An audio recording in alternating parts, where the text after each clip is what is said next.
আসসালামু আলাইকুম। আমি মনিরুল ইসলাম, অপটিমাম কেয়ার থেরাপি সেন্টার থেকে আমার পদবি কোঅর্ডিনেটর।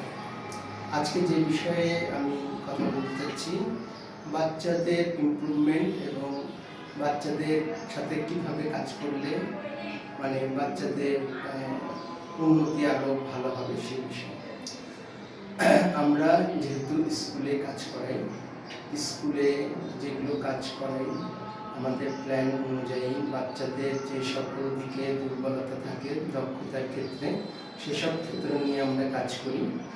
এই কাজ করার ক্ষেত্রে আমাদের বিভিন্ন রকম অ্যাটেন্ডিং স্কিল, তারপরে হচ্ছে কমিউনিকেশন স্কিল, তারপরে এডিএল, তারপরে fine motor, gross motor, oral motor, এই সকল বিষয় নিয়ে আমরা কাজ করে থাকি।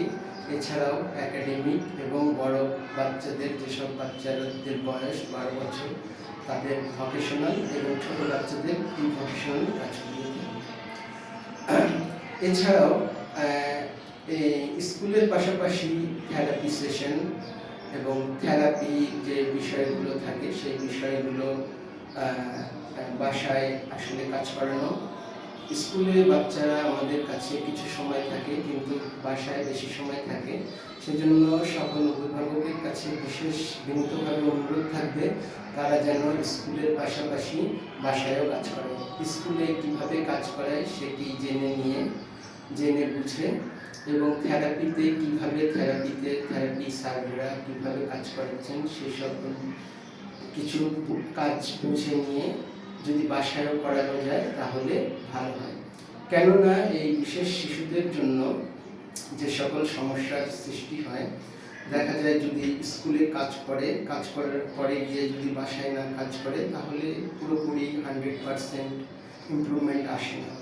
সেক্ষেত্রে দেখা যায় যে অনেক বাচ্চারা অসুস্থ থাকে। সেসব বাচ্চাদের ক্ষেত্রে ডাক্তারের প্রেসক্রাইব করা ওষুধগুলো ব্যবহার করা খুবই গুরুত্বপূর্ণ। একটা বিশেষ শিশুর জন্য যেমন থেরাপি সেশন, স্কুল, বাসা এবং ডাক্তারের ট্রিটমেন্ট খুবই জরুরি, একটি অপরটির সাথে সম্পর্কযুক্ত। যদি একটি সেল বা একটি যদি আউট হয়ে যায়, তাহলে ইমপ্রুভমেন্টের অনেক কম আসে। যেমন একটা টেবিলের কথা বলি, টেবিলের 4টি পা থাকে। যদি একটি পা না থাকে তাহলে টেবিল কিন্তু দাঁড়িয়ে থাকতে পারে না। সেই হিসাবে বাচ্চার ইমপ্রুভমেন্টের জন্য সবসময় মনে রাখতে হবে, যে সকল বাচ্চাদের থেরাপি প্রয়োজন তাদের থেরাপি নিতে হবে, যে সকল বাচ্চার স্কুলিং প্রয়োজন তাদের স্কুলিং নিতে হবে, যে সকল বাচ্চার ডাক্তারের প্রেসক্রিপশন প্রয়োজন বা ডাক্তারের পরামর্শ প্রয়োজন তাদের ডাক্তারের পরামর্শ অনুযায়ী ওষুধ খাওয়াতে হবে।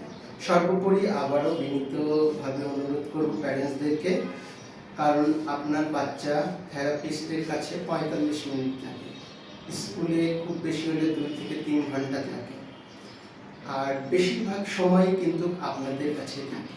সেজন্য আমার বিশেষভাবে অনুরোধ থাকবে, উন্নতি ধরে রাখার জন্য সকল প্যারেন্টসকে বাসায় কাজ করানোর জন্য আমি অনুরোধ করছি। ধন্যবাদ। আল্লাহ হাফেজ। আসসালামু আলাইকুম।